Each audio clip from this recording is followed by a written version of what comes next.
So the modern New Age observes what is called Sabbats, or grove festivals, or seasonal ceremonies.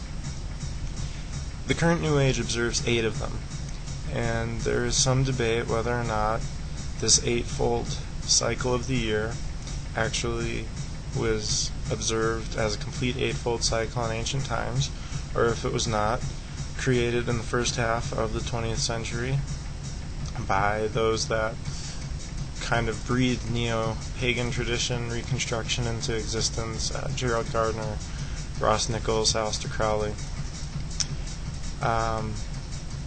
There's also some debate over the start of the new year, whether or not it begins at the Samhain festival or at the winter solstice or Yule festival. So, and yet another possibility, the Spring Equinox. So, I guess different traditions observe the calendar in different ways. A brief summary through the Wheel of the Year, as it is called in some traditions. Samhain, or traditionally Halloween, is pronounced Samhain, but it's spelled Samhain if you've seen this word printed before. It's usually observed on the evening that begins November, and it's a festival of ancestors.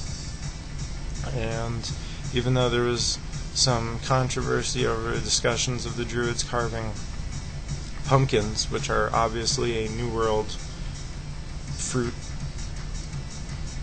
there was gourd carving and whatnot in the Old World, and the symbolism of skulls and circle of skulls, and it was believed that the veil between the world and the other world was thinnest at this time, which also occurs at the polar opposite of the year, May 1st, or Beltane. Okay, so Yule is traditionally December 21st, sometimes the 22nd, or the evening of the 21st. It's the original pagan observation of Christmas. Winter solstice was a time to celebrate the rebirth of the Sun King, and since the days get increasingly longer from this point,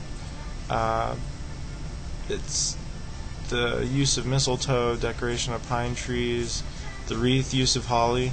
These are all things from the Celtic Druids that eventually got adopted into modern traditions. Some also call it midwinter. Imbolc, February 1st, is a festival of candles. It's a vigil for the coming spring. In ancient times, there was a giant bonfire built for the entire village, and it was blessed and consecrated, and then the head of each household would light a candle or some kind of torch or something from this bonfire and then bring it to their home, light the central hearth, and in that way the blessing could be passed out throughout the community.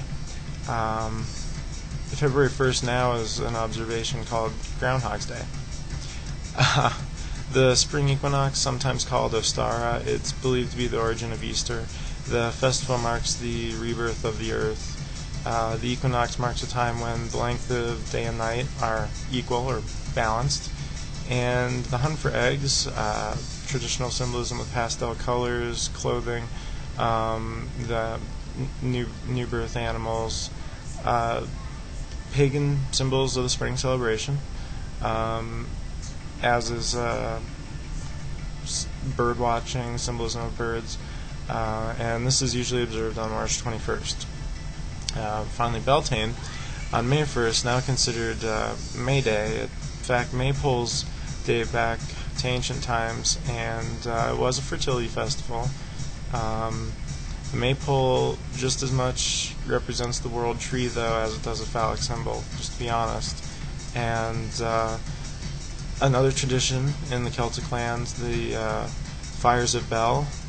And Bel is actually the manifestation of Marduk in Celtic mythology.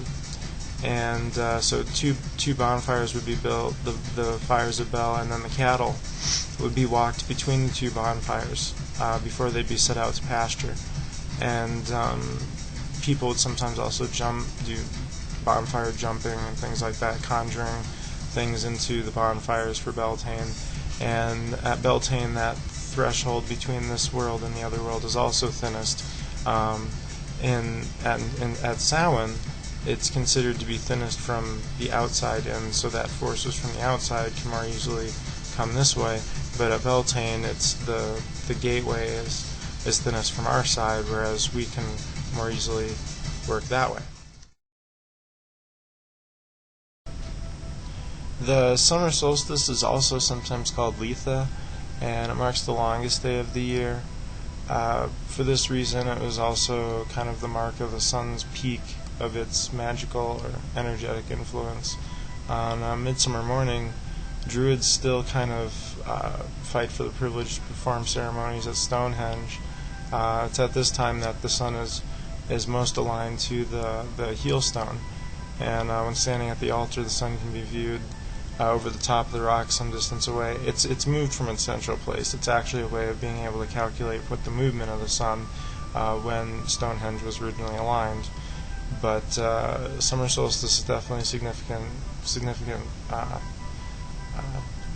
time for the Neo-Druids. And then Lunasa is celebrated on August 1st, and it literally translates to mean the marriage of Lu, which is another Celtic deity.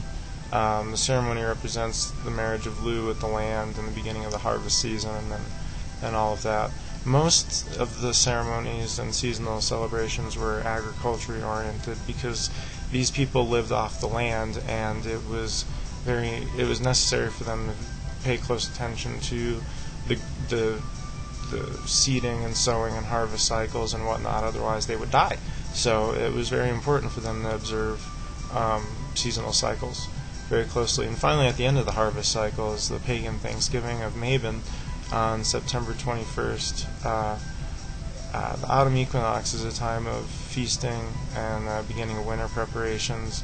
So not too dissimilar to the way we observe Thanksgiving today. So those are the 8 Sabbats.